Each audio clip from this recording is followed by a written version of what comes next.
मकबूजा कश्मीर में भारतीय मजालिम के खिलाफ आजाद कश्मीर और पाकिस्तान के हर शहर और कस्बे में भारत के खिलाफ रैलियां और मुजाहरे जारी हैं। इस्लामाबाद में अक़वाम मुत्तहिदा के दफ्तर के सामने एहतजाजी मुजाहरा किया गया। अक़वाम मुत्तहिदा से कश्मीर में इंसानी हकूक की खिलाफ वर्जियों को रुकवाने का मुतालबा किया गया। मुजफ्फराबाद में भी पासबान हुर्रियत की एहतजाजी रैली हुई। मुल्क भर में नमाज जुमा के बाद कश्मीर पर इंडिया के तसल्लुत से आजादी के लिए दुआएं मांगी गईं।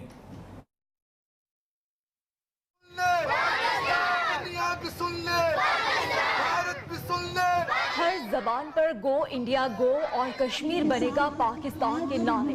मकबूजा कश्मीर में भारतीय मजालिम के खिलाफ आजाद कश्मीर और पाकिस्तान के हर शहर हर कस्बे में भारत के खिलाफ रैलियां और मुजाहिरे जारी। इस्लामाबाद में UN ऑफिस के सामने एहतजाजी मुजाहिरा, भारत के खिलाफ शदीद नारेबाजी। मुजाहिरीन का अक़वाम मुत्तहिदा से कश्मीर में इंसानी हुकूक की खिलाफ वर्जियों को रुकवाने का मुतालबा।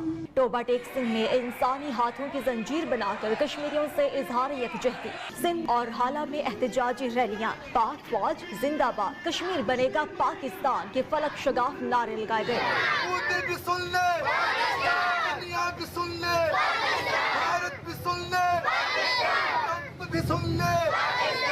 घोटकी के इलाके ओबाड़ों में पाक फौज और कश्मीरियों से इजहार यकजहती के लिए हाथों में सब्ज हिलाली झंडे उठाकर रैली निकाली गई। खैबर पख्तूनख्वा की जिला करक में कश्मीरियों के साथ यकजहती के लिए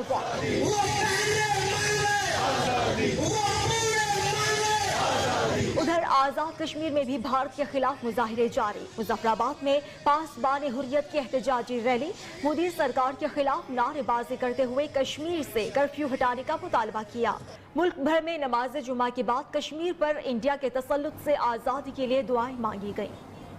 मकबूजा कश्मीर में भारतीय मजालिम के खिलाफ कल मुल्क भर से सहाफ़ी लाइन ऑफ कंट्रोल की जानिब मार्च करेंगे। मार्च मकबूजा वादी में कश्मीरियों के कत्लेआम, सहाफ़ियों के कत्ल और वादी में कवरेज पर पाबंदी के खिलाफ होगा। आज़ाद कश्मीर भर से सहाफ़ी मुजफ्फराबाद पहुंचेंगे, जहां से चकोटी सेक्टर की जानिब मार्च होगा। कोटली से सहाफ़ियों की कसीर तादाद मार्च में शिरकत के लिए मुजफ्फराबाद भी रवाना हो गई है। आपको एक मरतबा फिर अपडेट करें कि मकबूजा कश्मीर में भारतीय मजालिम के खिलाफ कल मुल्क भर से सहाफ़ी लाइन ऑफ कंट्रोल की जानिब मार्च करेंगे।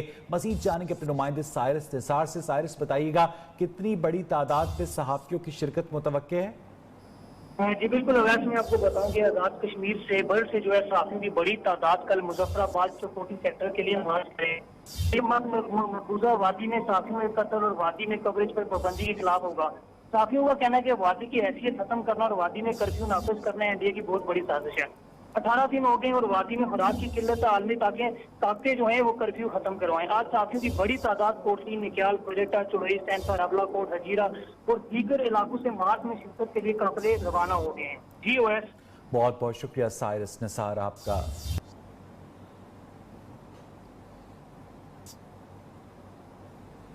भारतीय फौज की कंट्रोल लाइन पर सिविल आबादी पर बिला इश्तियाल गोलाबारी का सिलसिला जारी है। पुंछ, धर्मसाल, बटल सेक्टर पर मकामी आबादी को निशाना बनाया जा रहा है। मकामी आबादी पर फायरिंग की वजह से मुतअद्दिद अफराद जख्मी और शहीद हो चुके हैं। कंट्रोल लाइन पर बसने वाले लोगों के हौसले बुलंद है। गोलाबारी से इमारतों को शदीद नुकसान भी पहुंचा है। आपको एक मरतबा फिर अपडेट करेंगे इस सारी सूरत हाल से कि भारतीय फौज की लाइन ऑफ कंट्रोल पर सिविल आबादी पर बिला इश्तियाल गोलाबारी का सिलसिला जारी है। पुंछ, धर्मसाल, बटल सेक्टर्स पर मकामी आबादी को निशाना बनाया जा रहा है, लेकिन मकामी आबादी के हौसले बुलंद हैं। मकामी आबादी पर फायरिंग की वजह से मुतअद्दिद अफराद जख्मी और शहीद हो चुके हैं। लाइन ऑफ कंट्रोल पर बसने वाले लोगों के हौसले भी बुलंद हैं। मज़ीद जानेंगे अपने नुमाइंदे अब्दुल रहमान खान से, जो कि इस वक्त लाइन ऑफ कंट्रोल धर्मसाल पर मौजूद है। अब्दुल रहमान, बताइएगा क्या हालात है वहां पर? जी बहुत शुक्रिया। बिल्कुल मैं इस वक्त मौजूद हूँ बटल सेक्टर और धर्मसाल के बिल्कुल मिल में, और भारत की जानिब से बार बार जो है वो सिविल आबादी पे गोलाबारी का जो सिलसिला है वो गुज़श्ता एक दिन पहले से जारी था, लेकिन आज भी वक्फे से वहाँ पे गोलाबारी जो है वो जारी है। मकामी आबादी पे भारत जो है उसे टारगेट बना रहा है और मकामी आबादी में मुतअद्दिद लोग इन 3-4 रोजों में जख्मी हो गए हैं और कुछ लोग शहीद भी हो गए हैं। और एक BHQ सेंटर पे भारत ने गोला दागा और वहाँ पे एक कॉलेज, उसके भी स्कूल कॉलेज पे भी भारत ने शदीद फायरिंग की थी, और जिसकी वजह से स्कूल जो है और वो भी बंद है और जो मकामी आबादी है वो अपने घरों में महसूर है, और ट्रैफिक का जो निज़ाम है वो भी मुअत्तर रहा है। और भारत जो है वो बार बार सीज फायर लाइन की जो है वो वायलेशन कर रहा है। जी बहुत बहुत शुक्रिया साइरस निसार आपका। उधर फैसलाबाद में यकजहती कश्मीर रैली का इनेकाद किया गया। शुरका ने इंसानी हाथों की जंजीर भी बनाई। मजीद जानेंगे शौकत वट्टू की इस रिपोर्ट में।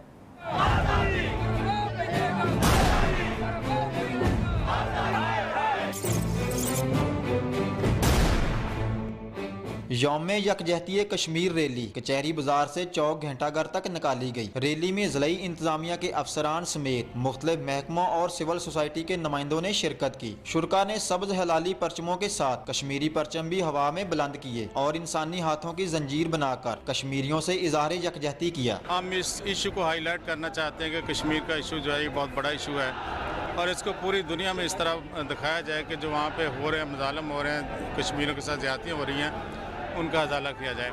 इस मौका पर शुरका का कहना था कि मकबूजा जम्मू कश्मीर में कर्फ्यू और भारतीय जहरियत काबिल मजम्मत है। इंसानी हकूक की तंजीमों और आलमी ताकतों को इसका फौरी नोटिस लेना चाहिए, जबकि कश्मीर का मसला कश्मीरियों की उमंगों के मुताबिक हल किया जाए। कश्मीरियों का हक है, आज़ादी उनका हक है और वो उनको दिया जाए और जो वहाँ पे रियासती दहशतगर्दी हो रही है उसको फौरी तौर पे बंद किया जाए। कश्मीर में भारत के बढ़ते हुए मजालम और इंसानी हकूक की खुलेआम खिलाफ वर्जियों पर आलमी ताकतों की खामोशी लम्हा फिक्रिया है। कैमरामैन आसिफ नवाब के साथ शौकत वट्टू, नियो, फैसलाबाद। मजीद खबरें शामिल करेंगे। भारत की जानिब से दरिया सतलुज में आने वाले इजाफी पानी के बायस अटारी के मकाम पर बस्तियां ज़ेर आब आ गई हैं, जहां पर रेस्क्यू की जानिब से इलाका बकीरों को महफूज मकामात पर मुंतकिल करने का सिलसिला जारी है। मजीद जानेंगे दीपालपुर से मोहम्मद हसन की इस रिपोर्ट में। दीपालपुर भारत की जानब से दरिया सतलुज में इजाफी पानी छोड़ने के बायस अटारी के मुकाम पर तगियानी और पानी की सतह मजीद बुलंद होने से मुल्हका बस्तियां ज़ेर आब आ गई, जहां पर रेस्क्यू की जानब से इलाका के मकीनों को महफूज मुकामात पर मुंतकिल करने का अमल जारी है। इस मौका पर रेस्क्यू इमरजेंसी ऑफिसर का कहना है कि तो अल्हम्दुलिल्लाह सूरत बिल्कुल अंडर कंट्रोल है, कोई चीज़ आउट ऑफ कंट्रोल नहीं है। एहतियातन हर जगह पे रेस्क्यू और ज़िले के इंतजामिया के सारे इदारे मौजूद हैं और हमने जो लोग दरिया के अंदर बैठे हैं, जिनको पानी सराउंड कर रहा है, उनको हम हेल्प आउट कर रहे हैं, उनको हम वहाँ से निकाल रहे हैं। मुतासर अफराद को सलाबी सूरत हाल से निकालने के लिए पाकिस्तान आर्मी और रेंजर के जवान भी रेस्क्यू के अमल में मददगार हैं और पुलिस के माहिरीन ताराक भी 24 घंटे हमा वक्त इमदादी सरगर्मियों में मसरूफ हैं। कैमरा टीम के साथ मोहम्मद हसन, न्यूज़, दीपालपुर। दरिया सतलुज में बहावल नगर के मकाम पर पानी के बहाव में इजाफा हो रहा है। सैलाब के पेश नज़र ज़िला इंतजामिया भी पूरी तरह चौकस है। बहावलपुर नगर से हमारे नुमाइंदे तनवीर अहमद साबरी भोका पतन के मकाम पर मौजूद है। तनवीर, बताइएगा। जी बिल्कुल, भारतीय आबी जारियत के बायस दरिया सतलुज में पानी का बहाव जो है उसमें मुसलसल इजाफा हो रहा है। आज जो है हेड गंडा सिंह के मकाम पर दरिया सतलुज में जो है 55,000 क्यूसिक पानी जो है वो रिसीव हो रहा है, जबकि हेड सुलेमान की के मकाम पर जो पानी की आमद है वो 44,000 क्यूसिक है, जबकि उसका अखराज जो है 34,000 क्यूसिक है, जिसकी वजह से जो है बहावन नगर दरिया सतलुज के मकाम करीबी जो आबादियाँ हैं वो मुतासिर हो रही हैं। रेस्क्यू 1122 की जानिब से जो है इन लोगों को महफूज मकामात पर मुंतकिल करने का सिलसिला जारी है। ज़िला इंतजामिया के यहाँ पर जो है मेडिकल कैंप लगाए गए हैं। 6 मकामात जो है उनको एमरजेंसी डिक्लेयर करके एमरजेंसी पॉइंट बनाए गए हैं, जबकि 16 मकामात पर फ्लड रिलीफ कैंप भी मुनक्किद किए गए हैं। डिप्टी कमिश्नर शुएब खान जदून साहब जो है इन फ्लड रिलीफ कैंपों का खुद जायजा ले रहे हैं, जबकि असिस्टेंट कमिश्नर और डिप्टी कमिश्नर रेवेन्यू जो है वो भी इन फ्लड रिलीफ कैंपों का दौरा कर रहे हैं। यहाँ पर जो है आइंदा 24 घंटों के दौरान जो है दरिया सतलुज में 1.5 लाख क्यूसिक का जो रेला है पानी का वो गुजरने का मतवक्को है, जिसकी वजह से तमाम जो महकमे हैं उनके अमला को अलर्ट रखा गया है। जी, दरिया सतलुज के करीब 130 देहात और मौजूआत में सैलाब का खदशा है। जिला इंतजामिया ने हेड इस्लाम के मकाम पर फ्लड रिलीफ कैंप्स लगाकर काम शुरू कर दिए, लेकिन जिन इलाकों में सैलाब का खदशा है उनमें ताहाल कोई भी टीम नहीं पहुंच सकी। इन इलाकों में सैलाब की रोकथाम के लिए हिफाजती बंद भी जगह जगह से टूट फूट का शिकार हैं। इस हवाले से मज़ीद तफसीलात की जानेंगी। आपको एक मरतबा फिर अपडेट करें कि दरिया सतलुज में ये सारी सूरत हाल है। मज़ीद बात करेंगे अपने नुमाइंदे मुनव्वर हुसैन खजाना से। की तरफ से आबी जारियत के बाद दरियाए सतलुज जो है इसमें पानी की सतह बुलंद हुई है और अगर बात की जाए तो बिहाड़ी के जो इलाके हैं उनमें भी ऊंचे दर्जे के सैलाब का खदशा जाहिर किया जा रहा है। ज़िलाई इंतजामिया की तरफ से जारी किए गए अदाद शुमार की अगर बात की जाए तो 130 के करीब मुख्तलिफ मौज़ात और इलाके जो हैं वो सैलाब की वजह से ज़ेर आब आ सकते हैं। इनमें कई रिहायशी बस्तियाँ जिनमें हज़ारों की तादाद में लोग जो है वो रिहाइश पज़ीर हैं वो भी ज़ेर आब आ सकती हैं, जबकि इसके अलावा हज़ारों एकड़ रकबा पर काश्त जो फसलें हैं वो भी इससे ज़ेरे आब आकर मुतासर हो सकती हैं। अगर आपको मज़ीद बताता चलूँ कि ज़िला इंतज़ामिया की तरफ से हेड इस्लाम के मकाम पर तो फ्लड रिलीफ कैंप जो हैं वो लगाए गए हैं, लेकिन अगर बात की जाए तो जिन इलाकों में सैलाब आता है और वहाँ पर नुकसानात होते हैं, वहाँ पर ना तो ताहाल ज़िला इंतज़ामिया की तरफ से कोई टीम पहुँची है और ना ही कोई इकदाम किए गए हैं। मकामी अफराद की तरफ से सैलाब की रोकथाम के लिए जो हिफाजती बंद बनाए गए थे वो भी टूट फूट का शिकार हो चुके हैं और इन इलाकों के जो लोग हैं वो इस वक्त बेयारो मददगार हैं और उनका यही कहना है कि यहाँ पर ताहाल किसी भी किस्म की कोई टीम नहीं आई जो उनको इमदाद फराहम कर सके या उनको बता सके कि सैलाब के हवाले से उन्हें नकल मकानी करनी चाहिए। और यही लोग जो है वो इस वक्त तक मुमकिन सैलाब के बावजूद वो यहाँ पर अपनी जगह में बैठे हैं और एक बड़ा नुकसान जो है उसका खर्चा जाहिर किया जा रहा है। जी, उधर दरिया सिंध पर कोटरी बैराज में पानी की मिकदार में इजाफा और इस सूरत हाल पर इंतजामिया ने गैर कानूनी तौर पर आबाद अफराद को घर खाली करने की नोटिस जारी कर दिए। इस हवाले से मजीद जानेंगे हैदराबाद के ब्यूरो चीफ नासिर शेख से। भारतीय आबी जारियत के बाद मुल्क के दरियाओं में सैलाबी सूरत हाल है। इसी तरह दरिया सिंध में भी जो है वो पानी के बहाव में इजाफा होता जा रहा है। मैं इस वक्त मौजूद हूँ दरिया सिंध के कोटरी बैराज के डाउन स्ट्रीम पे, जहाँ जो है वो कई सालों से ये डाउन स्ट्रीम खुश थी, यहाँ रेत उड़ती थी, लेकिन अब यहाँ भी पानी बतदरीज इजाफा होता जा रहा है और पानी में इजाफा होते होते ये जो है वो बिल्कुल किनारों पे आबाद घरों तक भी पानी दाखिल हो गया है। यहाँ पर जो है वो महकमा आबपाशी की जानिब से अभी तक कोई सैलाब के हवाले से कोई खुसूसी इंतज़ामात नहीं किए गए हैं, ना ही जो है वो बंदों की स्टोन पिचिंग की जा रही है। अलबत्ता जो है वो ज़िले इंतज़ामिया की जानिब से दरिया के पेट में जो घर बन गए हैं, मकान बन गए हैं, लोग आबाद हो गए हैं, एग्रीकल्चर लैंड बन गई है, उसको जो है वो ख़त्म करने के लिए नोटिस जारी किए गए हैं। इन नोटिसों पर कब अमल होता है ये तो अभी नहीं बताया जा सकता। अलबत्ता जो है वो इस पर एहतजाज भी हो रहा है शहर के अंदर। शहर दरिया सिंध में डाउन स्ट्रीम में इस वक्त पानी आ जाने से हर तरफ खुशी की लहर दौड़ गई है। मच्छरों की जो मछली का शिकार करके अपना गुजर बसर करते हैं उनका भी कारोबार चल निकला है। जी, उधर ठट्टा के साहिल इलाके में मुत्तादिद देहात से बरसाती पानी की निकासी ना हो सकी। शहरी जनाजे भी गंदे पानी से गुजार कर ले जाने पर मजबूर हैं। साकरो शहर में शहरियों की जानिब से मैयत को पानी से गुजार कर ले जाने की फुटेज न्यूज़ ने हासिल कर ली है। हमारे नुमाइंदे ताज़ा कुल हमारे साथ मौजूद है। ताज़ा कुल बताइएगा इस बारे में। जी, ये जिला ठट्टा के साहिल इलाके हैं। बिरपुर, साकरो, घोड़ाबारी और केटी बंदर के दर्जनों देहात में अब तक पानी खड़ा हुआ है, जिसका 12 रोज गुजरने के बावजूद ताल इंतजामिया की तरफ से पानी की निकासी को मुमकिन नहीं बनाया गया है। गुज़श्ता रोज जो यहाँ एक मैयत हुई थी और एक जनाजा लाया गया जिसको आगे गोट में ले जाने के लिए जो है गाड़ी न जा सकी और लोगों ने जो है मैयत जो उठाकर आज से और 1 से 1.5 फुट तक पानी में अंदर जाके फिर जहाँ मैयत घर पहुंचाई। इस सूरत हाल से जो इलाका मकीन शदीद परेशान है और उनको बहुत बहुत शुक्रिया ताज़ा गुल आपका। चड्डू बल्दिया की गफलत के बाद शहर के वस्ती इलाके से 15 रोज से खड़ा बारिश का पानी नहीं निकाला जा सका। मच्छर और मक्खियों की बहुतात ने शहरियों की जिंदगी अजीरन कर दी है। बच्चे और बड़े सब मलेरिया, बुखार और डायरिया में मुब्तला होने लगे हैं। मजीद जानेंगे अहमद जाहिद की रिपोर्ट में।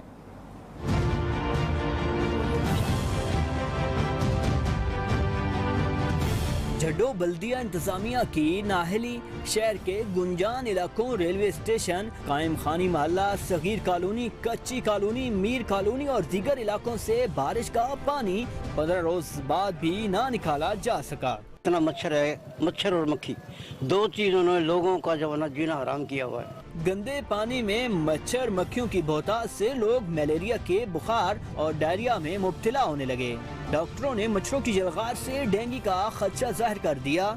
मलेरिया से ज़्यादा इन दिनों में डायरिया बहुत ज़्यादा चल रहा है। जो इतनी मक्खियाँ हैं, लोगों को ये कहो कि पानी उबाल के पिए। बल्दिया झड्डो पंपिंग मशीनें खराब, मच्छर मार स्प्रे मशीन भी नाकारा है। रेलवे ग्राउंड है और जो नई कॉलोनियाँ उनके अंदर खड्डे हैं, उनका पानी निकाल रहे हैं अभी भी। तो मच्छर हुआ, अब उसके लिए दवाई भी मलेरिया वालों ने दी है, मशीन मंगाई है। शहरियों ने मच्छर मार स्प्रे मुहिम शुरू करने का मुतालबा किया है। शकील अहमद मुजाहिद, न्यूज़ झड्डो। और यहाँ वक्त हुआ एक ब्रेक का।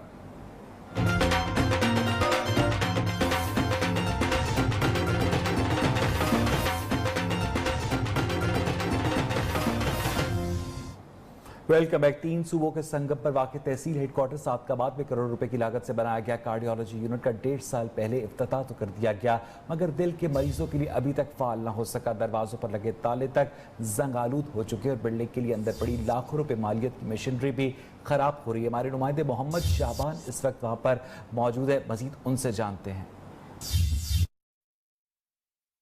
बिल्कुल, मैं इस वक्त मौजूद हूँ तहसील हेडक्वार्टर सादकाबाद में, जहाँ पे 84 मिलियन की लागत से बनाया गया कार्डियोलॉजी यूनिट का इफ्तिताह तो कर दिया गया, मगर अभी तक जो है वो मरीजों के लिए फ़ाल ना हो सका। मेरा कैमरा मैन अगर आपको दिखाए तो यहाँ पे जो ताले लगे हुए हैं वो भी जंगलूद हो चुके हैं। इनके अंदर जो पड़ा करोड़ों रुपए का सामान जो है, करोड़ रुपए की मालियत का सामान खराब हो रहा है। वज़ीर आला पंजाब उस्मान बुज़दार साहब जब सादकाबाद में आए थे तो शहरियों ने उनसे रिक्वेस्ट की थी कि यहाँ पे जो है कार्डियोलॉजी सेंटर का इफ्तिताह तो कर दिया गया है, मगर इसको जो है फ़ाल नहीं हो सका। तो उन्होंने जो है वो शहरियों को यकीन दहानी कराई थी कि इसका जो जल्द जो है इसको फाल करेंगे, मगर अभी तक जो है ये फाल ना हो सका। क्योंकि ये जो तहसील हेडक्वार्टर सादकाबाद है तीनों सूबों के संगम में वाक़ है, इस वजह से दूर दराज से आए हुए लोग जो है यहाँ पे अपना इलाज की गर्ज से आते हैं, मगर इनको जो है वो शदीद मुश्किलात का इस वक्त सामना है। सादकाबाद में मरीजों को जो है वो इधर आते हैं जब तो उनको इलाज नहीं होता उनका, तो उन्होंने आला हुकाम से मुतालबा किया है, उस्मान बुज़दार से मुतालबा किया है कि इस यूनिट का जो है वो जल्द अज जल्द इफ्तिताह किया जाए, ताकि जो है मरीजों को जो है वो यहाँ पे जो है सहूलियत मैसर हो इलाज की, और वो दूर दराज इलाकों में इलाज न करवाए बल्कि अपने तहसील सादकाबाद में जो है वो अपना इलाज करवा सकें। जी, उधर सेक्टर डिवीजन में पीपल्स पार्टी हुकूमत की नाहरी की वजह से 2008 के बाद शुरू होने वाले मेगा प्रोजेक्ट्स अरबों रुपए झोंकने के बावजूद मुकम्मल ना हो सके। बेगम नुसरत भुट्टो विमेन यूनिवर्सिटी, गुलाम मोहम्मद बहर मेडिकल कॉलेज समेत दीगर मंसूबे नाकिस मंसूबाबंदी और माली बद इंतजामी की नजर हो गए। मज़ीद जानेंगे सिबगतुल्लाह की इस रिपोर्ट में।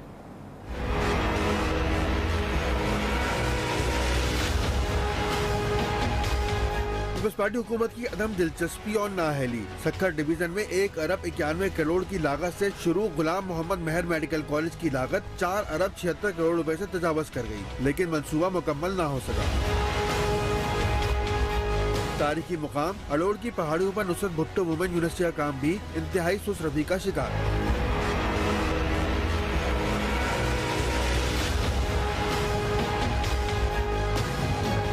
यूनिवर्सिटी के लिए 2 अरब 71 करोड़ रुपए मुख्तस। 3 साल से जारी तामीराती काम के दौरान सिर्फ 3 दीवारें और मेन गेट ही मुकम्मल हो सका। फंड्स की जो है वो अनअवेयरनेस की वजह से हमारे पास थोड़ा ये फंड्स का इशू आ रहा है, इसी वजह से हम ये रन नहीं कर सकें और ये हमारा प्रोजेक्ट ऑलमोस्ट 1.5 साल डिले हो गया है। इस फंड्स की गवर्नमेंट के हालात तो आपको पता है, उस वजह से मेगा प्रोजेक्ट की तामीर में इल्तवा से लागत में 1 अरब 96 करोड़ का इजाफा हो चुका है। कैमरामैन अदनान शेख के साथ सुब्बतुल्लाह मुगल, न्यूज़ सक्खर। सरकारी अस्पतालों में laboratory test, ultrasound, MRI, xray और पर्ची फीस पर इजाफे से गरीब मरीजों और उनके अजीज़ व अकारिब को शदीद परेशानी है। लोगों ने वज़ीर आज़म इमरान खान से मुतालबा किया है कि फैसले पर नजर सानी की जाए। मज़ीद जानेंगे सरगोदा से इमरान गुराया से। जी बिल्कुल, मैं इस वक्त DHQ टीचिंग अस्पताल में मौजूद हूँ, जहाँ पर जो गरीब मरीज़ हैं दूर दराज से यहाँ पर आते हैं इलाज मुआलजे के लिए, और हुकूमत पंजाब ने जो है टेस्टों और दीगर जो सहूलियात हैं इसमें जो कई गुना जो इजाफा कर दिया गया है। यहाँ पर जो मरीज़ हैं उन्हें अपने ब्लड टेस्ट करवाने हों, एक्सरे करवाने हों, ECG करवानी हो या CT स्कैन करवाना हो, इनकी कीमतें जो हैं वो बढ़ा दी गई हैं। गरीब जो मरीज़ है यहाँ पर इलाज के लिए आता है, उनका कहना है कि यहाँ पर जो मुफ्त जो सस्ती सहूलियात फराम की जा रही थी हुकूमत की तरफ से, सूबाई वज़ीर ने वो भी जो उनकी कीमतों में भी इजाफा कर दिया है, जिनसे हमें शदीद मुश्किलात का सामना करना पड़ रहा है।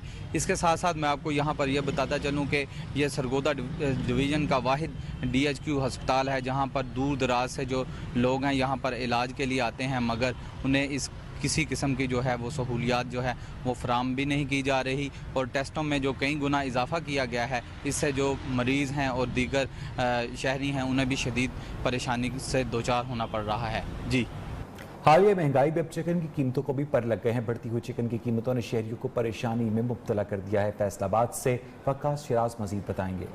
सब तबके के लिए मेहमान नवाजी का वाहिद जरिया चिकन शहरियों की पहुंच से दूर हो गया।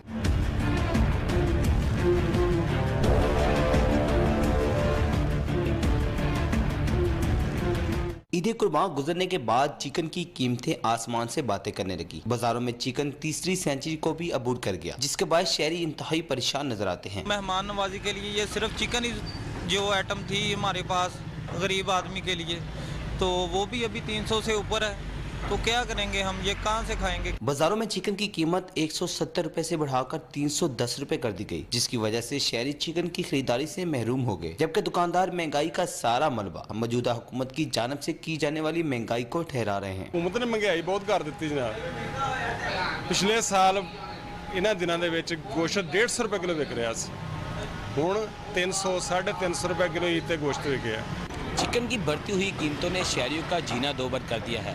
शहरी कहते हैं कि हुकूमत की जानिब से ये दावे तो किए गए थे कि अवाम को रिलीफ फराहम किया जाएगा, मगर रिलीफ नाम की कोई भी चीज़ नज़र नहीं आती। कैमरामैन इब्राहिम के साथ वकाश न्यू फैसलाबाद। महकमा तालीम बलूचिस्तान में गैर हाजिर और मिसकंडक्ट के मुर्तकिब मुलाजमीन के खिलाफ बड़े पैमाने पर कार्रवाई का सिलसिला जारी है, जिसका अंदाजा इस बात से लगाया जा सकता है कि 2 दिनों में असातिज़ा समेत 130 से ज़ायद मुलाजमीन को बरतरफ किया गया है। कोयटा से दानिश मुराद की रिपोर्ट।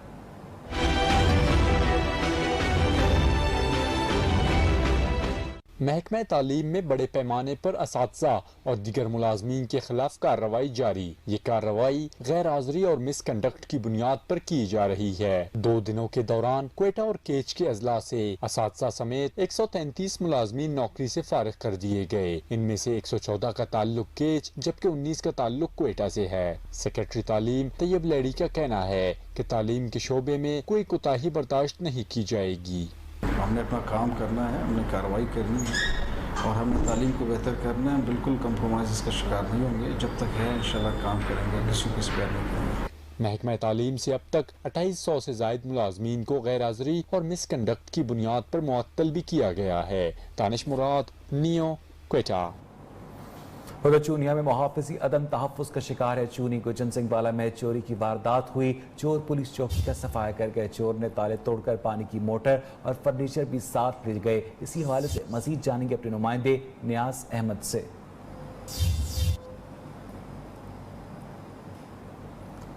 नियाज अहमद से हम राब्ता कायम करेंगे। चूनिया में मुहाफ़िज़ी अदम तहफ़्फ़ुज़ का शिकार हैं। चौकी गजन सिंह वाला में चोरी की वारदात हुई। चोर पुलिस चौकी का सफाया कर गए। ताले तोड़कर पानी की मोटर और फर्नीचर साथ ले गए। मज़ीद जानेंगे अपने नुमाइंदे नियाज अहमद से। नियाज, बताइएगा इस वाक़े की तफसीलात। जी बिल्कुल, चूनिया के नवाही इलाका गंजन सिंह वाला में मौजूद पुलिस की चौकी का चोर सफाया कर गए। चोर चौकी में से लाखों रुपए मलियत का फर्नीचर और कीमती सामान ले उड़े और किसी को कानो कान खबर भी ना हुई। जराये के मुताबिक चोरों ने तसल्ली के साथ ताले तोड़कर अपना काम किया और फरार हो गए। मैं आपको बताता चलूं कि पुलिस चौकी गजन सिंह अरसा दराज से बंद पड़ी है, जबकि अहले इलाका का कहना है कि अवाम को तहफ़्फ़ुज़ फराहम करने वाली छांगा मांगा पुलिस अपना ही तहफ़्फ़ुज़ करने में नाकाम हो चुकी है। जी बहुत बहुत शुक्रिया आपका अपडेट करने के लिए नियाज।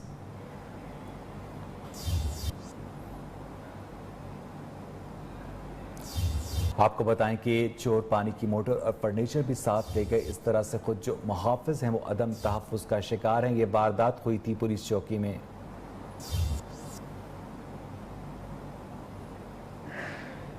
और इस वक्त इस्लामाबाद में कश्मीर रैली का इनेकाद किया जा रहा है। Difficult because you're having to fight back against them and they're mixing amongst their own people. And he said, Todd, we are so careful.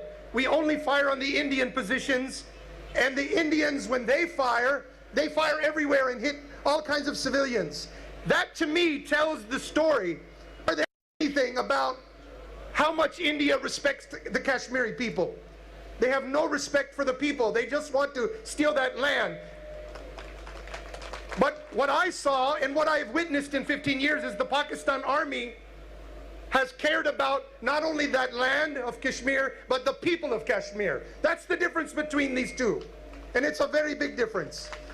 Now, I ask all people who are peace-loving, I have heard in 15 years, I've heard criticism of the army because they want peace with India. We all want peace with India.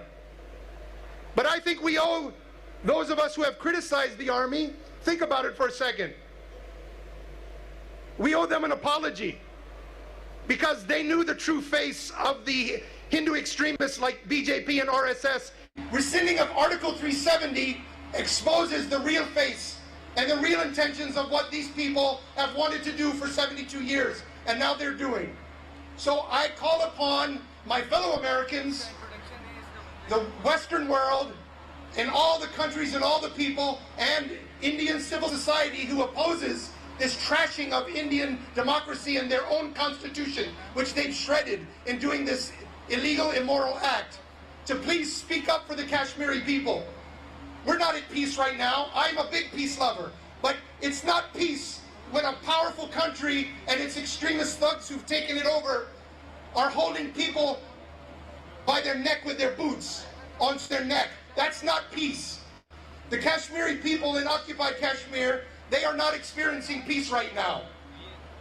And if the world will not act and cannot act, then somebody must act to protect women from being abused and raped, from children to be blinded by pellets, from men to be killed just because they're standing up against oppression. किया जा रहा था। इसके साथ ही